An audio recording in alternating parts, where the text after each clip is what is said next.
आइए स्टार्ट करते हैं। सभी लोग अपना ध्यान यहाँ पर रखें, यहाँ पर रखें, बोर्ड पर एकदम बोर्ड ही बोर्ड है। क्या है बोर्ड ही बोर्ड में, जरा समझो। एक ही बात कर रहे हो तुम लोग, तो जरा समझना। फाई ए का मतलब क्या हो जाएगा? फाई ए कहां से स्टार्ट हो रहा है? इक्विलिब्रियम से। तो हम लिखेंगे ओमेगा ए इंटू टी लिखेंगे। फेज लिखने का तरीका देखो। बी कहां से स्टार्ट हो रहा है? एक्सट्रीम से।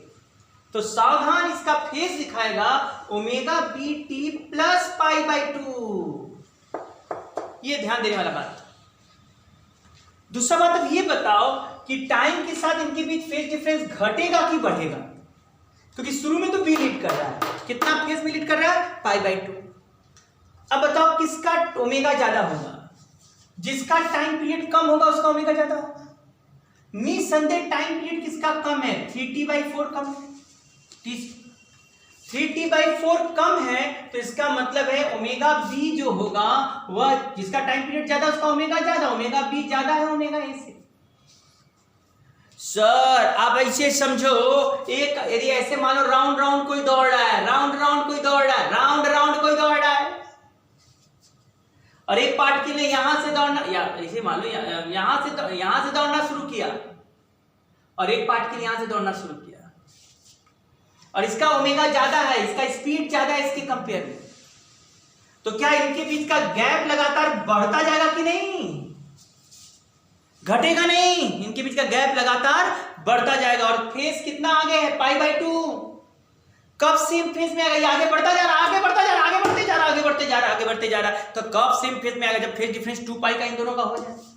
इनिशियली पाई बाई 2 का फेज डिफरेंस आ गया, तो अब 2 पाई का फेज पाने के लिए इसको और कितना, क्योंकि आगे भाग रहा है, और कितना चलना पड़ेगा? और चलना पड़ेगा 3 पाई बाई 2। एक्स्ट्रा कितना चलना पड़ेगा? 3 pi by 2। 3 pi by 2 extra चल दे तो आ जाएगा। ऐसे कर दो, या ऐसे कर दो तुम लोग कि sir phi B minus phi A क्या हो जाए? 2 पाई हो जाए। और फाई बी कितना लिखा गया? Omega b t plus pi by 2। अब फाई ए कितना लिखा गया? ये फाई ए हो जाएगा ओमेगा ए टी। अब omega b minus omega a into t equal to 3 pi by 2 हो गया। आ गया ना समझ? टी कितना हो गया? 3 पाई बाई 2। ये हम डायरेक्ट बोल रहे थे। ये भी हम कह सकते कि भाई 9, ऐसे पूरा न लिखते और क्या कहते भाई, इनके बीच ऑलरेडी 90 डिग्री का फेज डिफरेंस है। एक्स्ट्रा और कितना फेज भागेगा? क्योंकि तेज ज्यादा चल रहा है, ज्यादा तेज चला तो गैप और क्या होगा? फेज का बढ़ता ही जाएगा। यदि ओमेगा बी ज्यादा है, पहले ही से पाई बाई 2 आगे है कोई आदमी, और ज्यादा उसका स्पीड भी है, तो गैप बढ़ाते जाएगा। कब सेम फेज में आएगा? सर एक्स्ट्रा 3 पाई बाई 2 और पाई बाई 2 तो आगे है ही है, 2 पाई और हो जाए तो सेम फेज में होगा, पाई बाई 2 आगे है ही है, 3 पाई बाई 2 एक्स्ट्रा चल जाए तो एक्स्ट्रा ये चला 3 पाई बाई 2, या पूरा लिखकर घटाएं 2 पाई के बराबर किए तो भी आ गया। अब तो अपने से कर सकते हो। ओमेगा बी का वैल्यू कितना होगा हमारे स्टूडेंटों का? ओमेगा बी हो गया 2 pi by 3t/4। Omega A कितना हो गया? जल्दी से बोलिए भाई, 2 पाई बाई टी।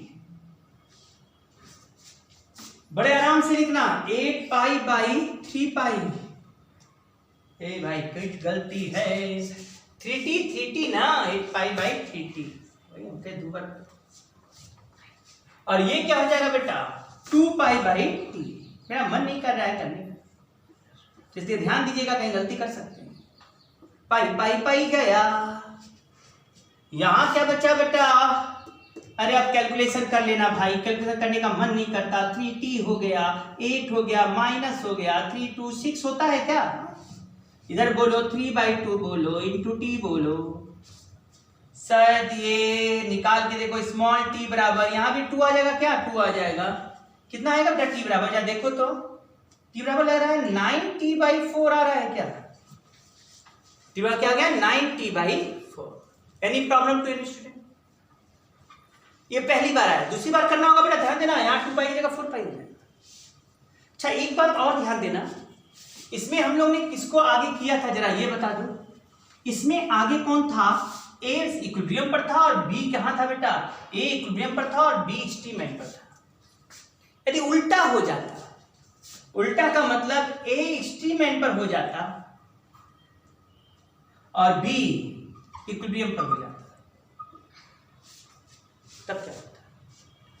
तब यहां गड़बड़ हो जाता, तब a की जगह लिखते π/2, अब b की जगह यह लिखते। सर इस बार गड़बड़ी ये हुआ कि आगे वो है जिसका स्पीड कम है और इसका ओमेगा ज्यादा है। इसका ओमेगा ज्यादा होने का मतलब है लगातार ये फेस को बढ़ाएगा नहीं, घटाएगा। और ये फेस घटाएगा तो घटा, ये π/2 ज्यादा है ये, अब ये घटाएगा तो घटाते घटाते घटाते घटाते कहीं ना कहीं फेस डिफरेंस 0 हो जाएगा। 2π नहीं बोलोगे, 2 हाँ 0 के बाद जरूरी ये बड़ा है तो और 2π 4π 6π फिर आगे का फेस डिफरेंस क्रिएट करेगा। लेकिन इस समय फेज डिफरेंस पहला कौन सा आएगा जी, वही उल्टा था। जब ओमेगा भी ज्यादा था यहाँ π/2, तो ये आगे भी था फेज में और ओमेगा भी ज्यादा था, तो सर लगातार फेज बढ़ता जाएगा तो सेम फेज तब आएगा जब 2π हो जाएगा फेज। लेकिन यहाँ पर क्या है कि आगे कौन है जिसका ओमेगा कम है, ओमेगा ज्यादा वाला पीछे है फेज में, तो लगातार टाइम के साथ इनका फेज क्या होगा, घटेगा। घटते घटते घटते कहीं ना कहीं फेज डिफरेंस 0 हो जाएगा और कहोगे सेम फेज में आ गया। तो यदि ये उल्टा होता तो यही क्वेश्चन बदल गया होता और हम लिखते omega BT minus omega AT, ऐसे लिखते omega AT plus π/2 equal to 0 लिखते। और ऐसे केस में omega B minus omega A into T equal to π/2। समझ में आया कि नहीं, ये खतरनाक सवाल। ये भी देखते यदि अलग अलग जगह से चल रहे हैं तो देखते कौन किसका ओमेगा ज्यादा है। यदि फेज में भी आगे और ओमेगा भी ज्यादा तो लगातार फेज डिफरेंस बढ़ेगा, तो फेज में बढ़ते जाओ बढ़ते जाओ बढ़ते जाओ, कितना फेज डिफरेंस हो जाए, 2π जब हो जाए, 2π हो जाए, या देख लो एक्स्ट्रा कितना चला वो निकाल लेना, या तुम लोग का फेज लिख कर घटाकर 2π कर देना और निकल आएगा मिनिमम टाइम जब वो सेम फेज में है। और भी टाइम पर भी सेम फेज में होगा, 4π पर भी होगा, 6π पर भी होगा। लेकिन यदि तुमको लग जाए ओमेगा ज्यादा है जिसका वो पीछे है और ओमेगा कम जिसका वो फेज में आ गया, तो लगातार ओमेगा जिसका ज्यादा वो लगातार फेज को घटाएगा, घटाते घटाते घटाते क्या कर देगा, 0 करेगा, तो उस समय सेम फेज में आ जाएगा। और आप बड़े आराम से यहाँ का टी निकालें तो टी का वैल्यू क्या हो जाएगा बेटा, π/2। अब सॉल्व कर लेना, omega B minus omega A निकलवा चुके हैं, रख देना। समझे, ये सब बातें हैं, फेज का कहानी हम समझा रहे थे, शायद थोड़ा बहुत फेज समझ में आया होगा। क्या सबको समझ में आ गया कि नहीं फेज? अच्छा एक बार फिर से सब लोग बताओ, फेज 30 डिग्री का क्या मतलब है? जैसे बोला 30 डिग्री मतलब इक्विलिब्रियम से a/2 दूरी पर है। क्यों भाई, a/2 दूरी पर है और वेद इक्विलिब्रियम में। हम बोले फेज 240 डिग्री, फेज 240 डिग्री मतलब सर हम लोग डिफरेंस किसको मान रहे हैं बेटा, इक्विलिब्रियम को मान रहे हैं। 240 डिग्री मतलब 0 से 90 गया, 90 से 180, 180 से 270, सर 180 से 270 नेगेटिव साइड में है और वेलोसिटी का डायरेक्शन अवे द इक्विलिब्रियम है और वैल्यू a√3/2। अरे भाई देखे ना 180 प्लस 60 आएगा। ऐसे हम लोग काम कर लेते हैं, फेज समझ में आता है। क्या अब फिर क्लियर हो गया फेज के बारे में? हाँ, अब तुम लोग को इक्वेशन भी क्लियर हो गया है ना भाई। और एक बात ध्यान देना, ओमेगा x में a sin omega t plus phi, x कहाँ से मेजर किया जाता है बेटा, फाई नॉट। एक्स कहाँ से नापते हैं, इक्विलिब्रियम से नापते हैं, चाहे मोशन कहीं से स्टार्ट हो, एक्स जो होगा वो इक्विलिब्रियम से हो। फाई नॉट क्या है, इनिशियल फेज, t बराबर 0 पर क्या फेज है, समझ में आ रहा है ना बेटा। अब यदि आपको मोशन इक्विलिब्रियम से स्टार्ट होता है तो phi naught 0 a sin omega t, t में से शुरू हो रहा है तो a cos ओमेगा t। शायद एक बात और तुम लोग को बोले थे, याद रखना बहुत इंपॉर्टेंट है, इक्विलिब्रियम से a/2 जाने में कितना समय लगता है बेटा, t/12 सेकेंड। लेकिन a/2 से a जाने में कितना समय लगता है बेटा, t/6 सेकेंड। बताए थे शायद ये सब। ये सब इंपॉर्टेंट पॉइंट है, सबको नोट रखना। डिस्प्लेसमेंट, डिस्टेंस कवर जैसे लास्ट लेक्चर में बताए हैं तो उनको आप लोग देखते जाएंगे। क्या आया कि नहीं सब? अब भाई कुछ जगह इक्वेशन बदल बदल के देता है और एम्पलीट्यूड और फ्रीक्वेंसी पूछने लगता है। जैसे हम ही तुमसे पूछ रहे हैं, एम्पलीट्यूड और फ्रीक्वेंसी पूछने लगता है। जैसे ऐसे दिया बेटा, देखो जरा ध्यान से, तो यक्स बराबर लिख दिया 20 sin 10 pi t cos 10 pi t, x equal to 20 sin 10 pi t cos 10 pi t. Find the maximum acceleration during this motion. Find the maximum acceleration during this motion where x is in centimeter and t is in second.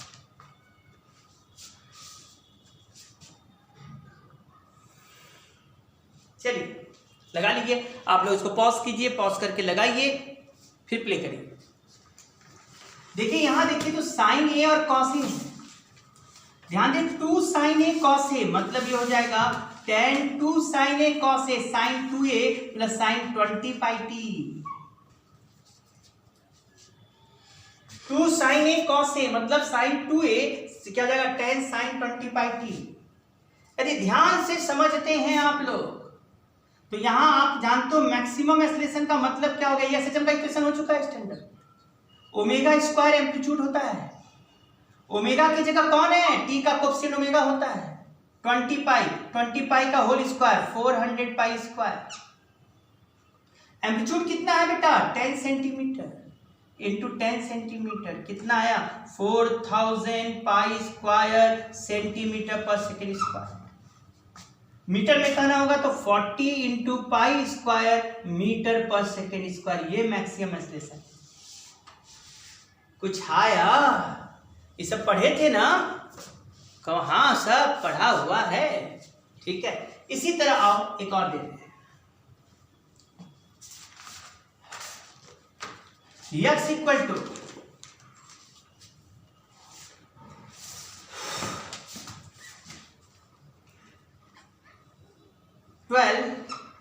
sin 5 pi t minus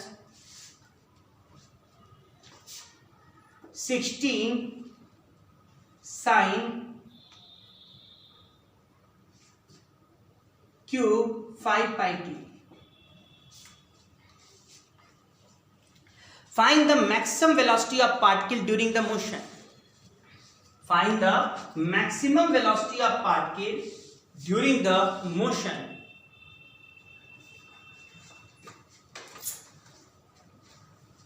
Find हो जाएगा। हाँ आइए कैसे करोगे, यदि इसको करना होगा x बराबर 12 sin 5 pi t, तो यहां से आप 4 कॉमन निकाल लो तो शायद 3 sin 5 pi t minus 4 sin cube 5 pi t आ गया। आपको यदि याद हो तो sin 3 थीटा का फॉर्मूला क्या होता है 3 sin theta minus 4 sin Q theta, ये याद करना होता है, ये मालूम होना चाहिए ट्रिग्नोमेट्री से। अरे वाह, ये वास्तव में 4 sin 3 थीटा है। 3 थीटा का मतलब क्या हो जाएगा 3 थीटा 3 थीटा 3 थीटा हो गया 5 मतलब 15 पाई टी।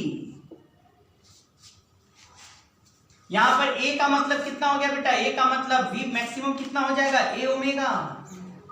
a का मतलब 4 है और ओमेगा का मतलब 15 पाई है, मतलब ये देखा जाए तो 60 पाई सेंटीमीटर पर सेकेंड, x सेंटीमीटर में है और t सेकेंड में है। तब आ गया, ये मजेदार चीज समझ में आया है क्या क्या बोला गया। एकदम उतारते जाइए, एकदम कोई दो राय नहीं है, सब छापते जाइए, एकदम बढ़िया सा बात देते जा रहे हैं। तो इक्वेशन बनाना होगा तुम्हें a sin omega t plus 5 के टर्म में। अच्छा साइन की जगह कॉस भी होगा, कोई दिक्कत नहीं है, बस कॉस होने का मतलब हो जाता है कि वहां इनिशियल फेस 90 डिग्री है, फाइ नॉट, यदि साइन के टर्म में लिख रहे हैं तो। याद रखिएगा फेस हम इक्विलिब्रियम से भी डिफाइन कर सकते हैं और एक्सट्रीम से भी। हम लोग कहां से डिफाइन करें, इक्विलिब्रियम से, कोई कंफ्यूज मत होना, इक्विलिब्रियम के रेफरेंस में सब बात कर रहे हैं। हाँ कई जगह ऐसे बोलता है, जरा समझना, ऐसे लिखता है x equal to a sine square, कुछ भी लिख दो, ओमेगा टी। क्या ये एसएचएम का इक्वेशन है या नहीं? तो हम कहते हैं ये एसएचएम का इक्वेशन नहीं है। एसएचएम का इक्वेशन नहीं, डिस्प्लेसमेंट का इक्वेशन नहीं है, एसएचएम के डिस्प्लेसमेंट का इक्वेशन नहीं, क्योंकि एसएचएम के डिस्प्लेसमेंट के इक्वेशन का कंडीशन होता है कि इसको 2 बार यदि डिफरेंशिएट किया जाए टी के रिस्पेक्ट में तो प्रोपोर्शनल टू माइनस x आना चाहिए, मतलब यही टर्म वापस आना चाहिए। ऐसा संभव नहीं करके आप लोग देखो, एक बार करोगे तो साइन स्क्वायर ओमेगा टी आ जाएगा 2 sin omega T cos omega T, फिर दोबारा कभी भी ये टर्म वापस नहीं आने वाला, माइनस प्रोपोर्शनल माइनस x नहीं होगा। इसलिए ये एसएचएम का इक्वेशन नहीं है, लेकिन इसमें एक एसएचएम कंटेन करता है। ये SHM का इक्वेशन नहीं है, लेकिन इसमें एक SHM कंटेन करता है। कैसे करता है? x बराबर a, तुम लोग को याद होगा cos 2 theta equal to 1 minus 2 sine square theta होता है। तो 2 sine square theta equal to 1 minus cos 2 theta, या sine square theta 1 minus cos 2 theta by 2 होता है। एकदम उसी तरह से साइन स्क्वायर ओमेगा टी जो होगा वो 1 minus cos 2 omega t by 2 हो जाएगा। सर निसंदेह x equal to a by 2 minus a by 2 cos 2 omega t, यह SHM का इक्वेशन नहीं है, लेकिन हाँ क्योंकि a बाई 2 एक्स्ट्रा आ गया है, लेकिन ये सही है, इसमें एक SHM है। और ये कह सकते हैं यदि a बाई 2 इधर ले जाओ तो x माइनस a बाई 2 ये हो गया SHM। इसका मतलब है कि यहां जो मेजरमेंट होगा, ये जो x है it is not measure from equilibrium. ये x कहां पर है बेटा? इक्विलिब्रियम से a बाई 2 पीछे है, तभी तो इसको कैपिटल x लिख देंगे, तब ये इक्विलिब्रियम से मेजर होने लगेगा। अब इक्विलिब्रियम से मेजर हो गया, और कैपिटल x क्या है? x माइनस a बाई 2, मतलब समझ लो x मेजर कर रहा है, ये स्मॉल x कहां से मेजर हो रहा है? ये स्मॉल x जैसे यहां है पार्ट की, तो इससे a बाई 2 पीछे से मेजर। तो इस इक्वेशन में SHM है, लेकिन ये एग्जैक्ट SHM का इक्वेशन नहीं, क्योंकि वो इस रिलेशन को फॉलो नहीं करता, लेकिन इसमें एक SHM कंटेन करता है, और ऐसा SHM कंटेन करता है जिसका कोई पूछता है इसमें जो SHM उसका एम्पलीट्यूड क्या होगा और फ्रीक्वेंसी क्या होगा। तो एम्पलीट्यूड क्या हो जाएगा बेटा? a बाई 2, और जो ओमेगा होगा इसका ओमेगा डैश वो 2 ओमेगा के बराबर, तो फ्रीक्वेंसी निकालना होगा, तो 2 pi f equal to 2 omega, तो f equal to omega by pi. Frequency आएगा omega by pi, omega dash 2 pi f हो जाएगा, 2 ओमेगा 2 कट गया, frequency f equal to omega by pi हो जाएगा। समझ में आया कि नहीं? ये a sine square omega T के लिए आ गया। तो कोई पूछे कि ये क्या डिस्प्लेसमेंट का इक्वेशन है SHM का? नहीं, लेकिन इसमें एक SHM है, SHM है। यदि पूछेगा SHM है जो उसका एम्पलीट्यूड क्या है, तो a बाई 2, उसका फ्रीक्वेंसी क्या है? ये 2 ओमेगा का काम करेगा। और साथ में ये भी ध्यान देना कि बेटा ये जो डिस्प्लेसमेंट दे रहा है x वास्तव में SHM है, लेकिन ये इक्विलिब्रियम से नहीं नापा जा रहा है, वो इक्विलिब्रियम से a बाई 2 पीछे से नापा जा रहा है। कुछ भी आ रहा है? आइए अब ये साइन स्क्वायर ओमेगा टी की जगह कुछ लोग क्या लिख देते हैं? a cos square omega T. समझो, सब ट्रिग्नोमेट्री मैथ वाले जो पढ़े होंगे सब निकाल लेंगे हम वेव में, वेव और SHM। ये टॉपिक कमजोर मत समझना, भूल कर भी मत समझना 11th का टॉपिक है, क्या को पढ़े, अरे पढ़ लेना, नहीं तो ये कंपटीशन के हिसाब से भी और हर तरफ से इंपॉर्टेंट है। अब यहां हो जाएगा तो क्या करोगे बेटा? इसको भी तो लिख सकते हो, याद होगा ना cos 2 थीटा का टर्म हमने सिखाया था तुम लोगों को। cos 2 थीटा इक्वल टू लिख सकते हैं 2 cos स्क्वायर थीटा माइनस 1। यहां भी वही बात आ जाएगा बेटा, यहां a हो जाएगा और यहां लिखा जाएगा कितना बेटा? देखो cos 2 omega T plus 1 by 2, यहां भी एम्पलीट्यूड a बाई 2 हो जाएगा, और t का कोफिशिएंट 2 ओमेगा है, तो automatic omega dash 2 omega, frequency निकालेगा 2 पाई f करके निकाल देंगे। आया समझ में? कर ले जाएंगे सब लोग। तो ये सब जो क्वेश्चंस बताए गए सब इंपॉर्टेंट है, इन सब को आप लोग कर सकते हैं, है ना बेटा? बस करो, आज के लिए इतना काफी है आप सब लोग के लिए, इतना करके रखें।